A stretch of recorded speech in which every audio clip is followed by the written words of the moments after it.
నరసింహాయ నమః. ఓం మహాసింహాయ నమః. ఓం దివ్యసింహాయ నమః. దక్షిణ భారతదేశంలో పేరుగాంచిన మంగళగిరి శ్రీ లక్ష్మీ నరసింహుని ఆలయంలో ముక్కోటి ఏకాదశి సందర్భంగా ఉత్తర ద్వారం ద్వారా స్వామివారి భక్తులు దర్శనమిస్తున్నారు. స్వామివారిని చూసేందుకు సుదూర ప్రాంతాల నుంచి భక్తులు ఆలయానికి చేరుకుంటున్నారు. తెల్లవారుజామున స్వామివారు ఉభయ దేవేరులతో ఉత్తర ద్వారం ద్వారా భక్తులు దర్శనమిచ్చారు. అలాగే తంజావూరు మహారాజు బహుకరించినటువంటి పాంచజన్య శంఖంతో ఆలయం లోపల స్వామివారి అంతరాలయంలో దర్శనం అనంతరం బయటకు వచ్చిన తర్వాత స్వామివారికి పాంచజన్య శంఖంతో భక్తులు తీర్థమిస్తున్నారు. ఈ మంగళగిరి ఆలయంలో ఈ పాంచజన్య శంఖం ఒక విశిష్టతగా మనం తెలుపుకోవచ్చు. సుదూర ప్రాంతాల నుంచి వచ్చిన భక్తులకు ఎటువంటి ఇబ్బందులు లేకుండా ఆలయ అధికారులు ప్రత్యేక ఏర్పాటు చేశారు. అలాగే సుమారు 320 మంది పోలీసు సిబ్బందితో అధికారులు బందోబస్తు ఏర్పాటు చేశారు. మంగళగిరి నగరం నారసింహుని నామస్మరణతో పులకించింది. ముక్కోటి ఏకాదశి సందర్భంగా తెల్లవారుజాము నుండే భక్తులు ఆలయానికి చేరుకున్నారు. ఉత్తర ద్వార దర్శనంలో శ్రీదేవి భూదేవి సమేతుడైన శ్రీ లక్ష్మీ నారసింహుడు బంగారు గరుడ వాహనంపై భక్తులకు దర్శనమిచ్చారు.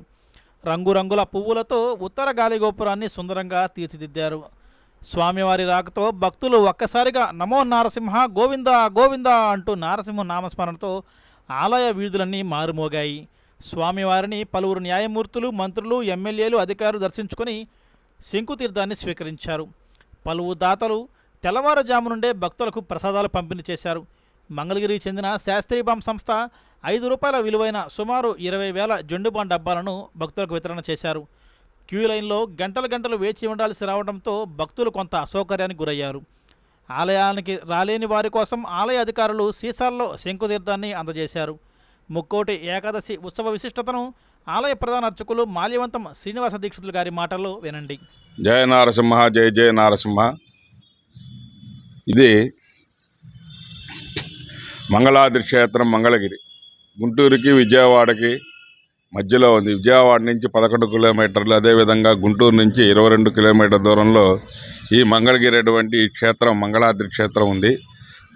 ఇక్కడ నరసింహస్వామి వారు 3 రకాలుగా మనకి దర్శన భాగ్యాన్ని కల్పిస్తూ ఉంటారు. ఈ మంగళాద్రి క్షేత్రంలో అతి గొప్ప విశేషం ఇది.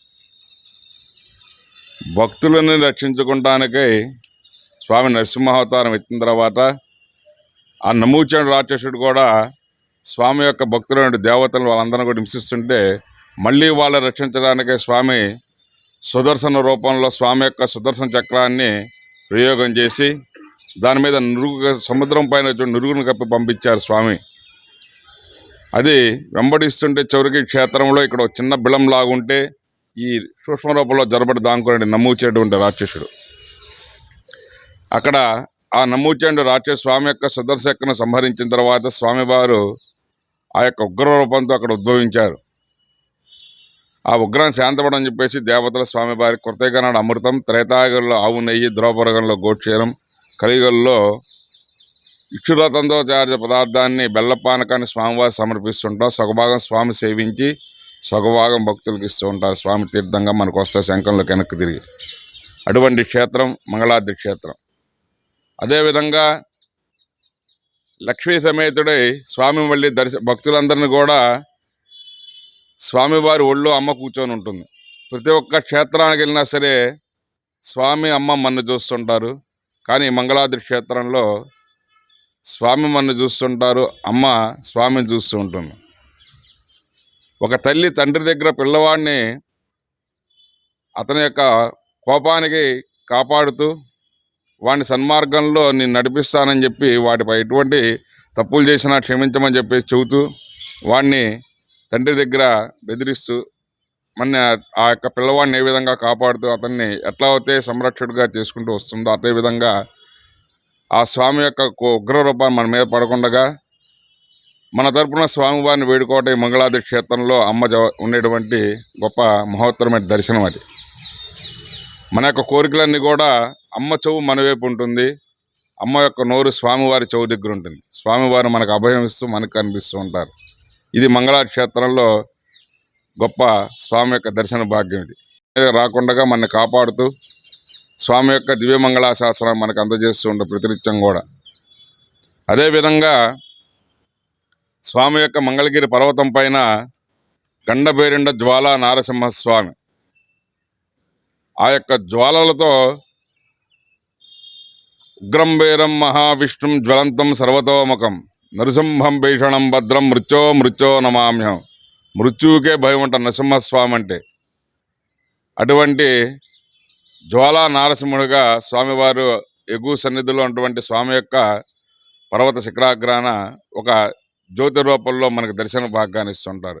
దాంట్లో మన తైలం వడ్డించి మన యొక్క బాధలు స్వామివారికి విన్నవించినట్లయితే మన జాతకరీత్యా కానీ గ్రహ బాధలు కానీ ఏదైనా పితృదోషాలు కానీ ఉండి మనం ఇబ్బంది పడుతున్నట్లయితే మన కుటుంబం కానీ మన అందరం కానీ వాస్తు దోషాల నుండి వాటన్నిటిని కూడా స్వామివారు విముక్తి చేసి మనందరినీ కూడా సన్మార్గంలో నడిపించడం ఈ మంగళాద్రి క్షేత్రంలో ఉంది.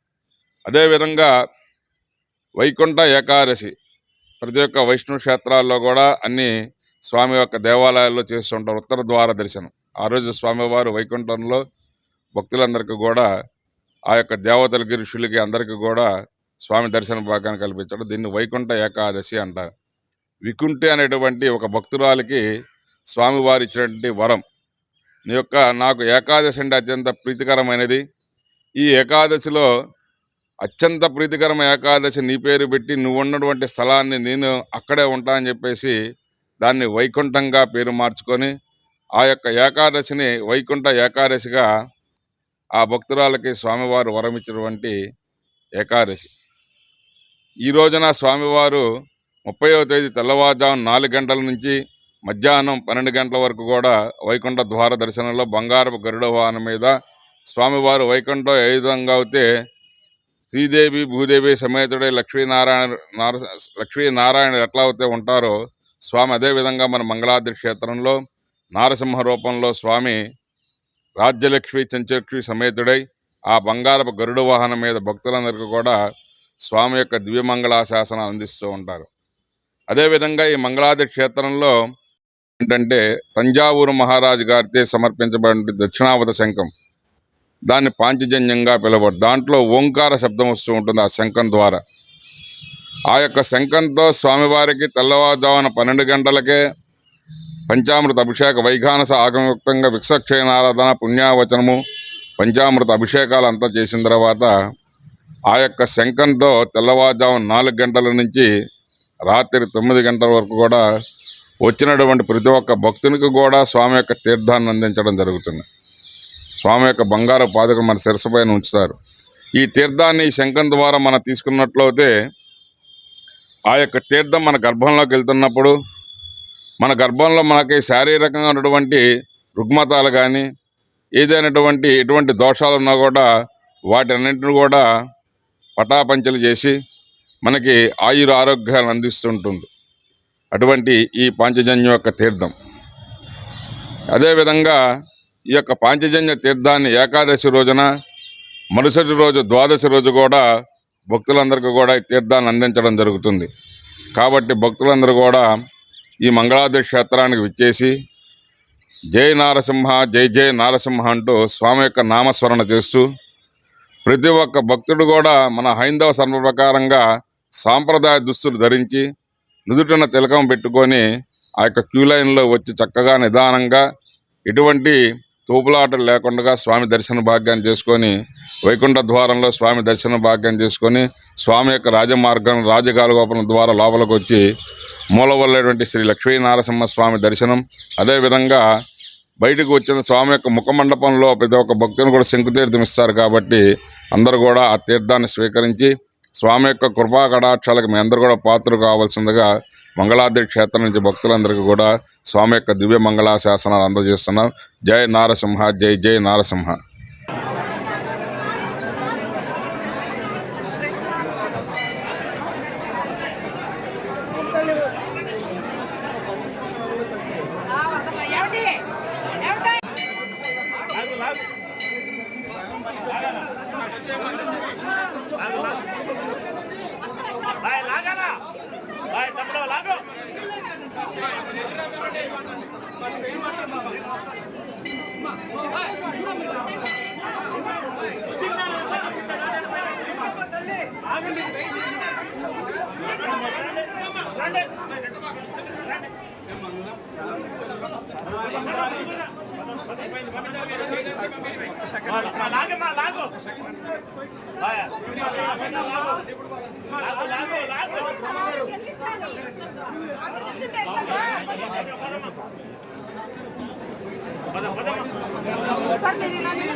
బాబు ఇన్సేపు కూడా రాబోయే బాబు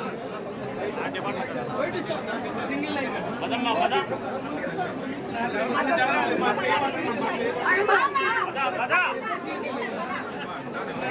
స్లోగన్నాను లాగాల మీరు ముగ్గురు ఆడోళ్ళు మనుషులు లాగలే బొమ్మ కానీ లాగు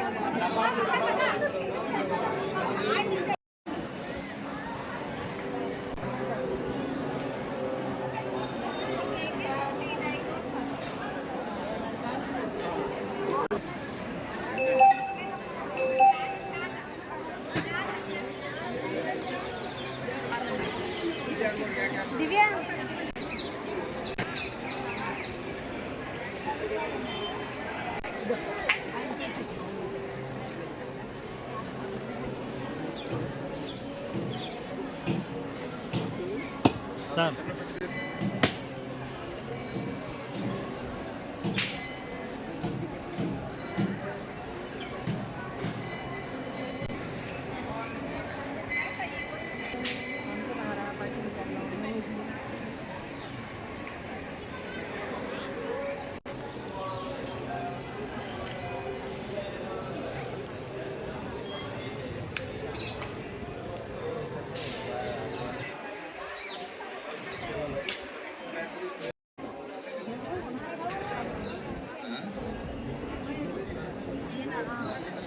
సార్ మధ్యలో వాళ్ళకి తీసుకుంటాం సార్ ఇది తీసుకోండి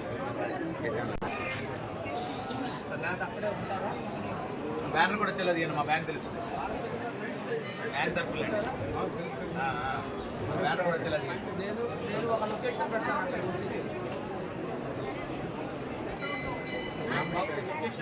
ఎదురుగా కూడా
గుళ్ళో ఉంటాయి మీరు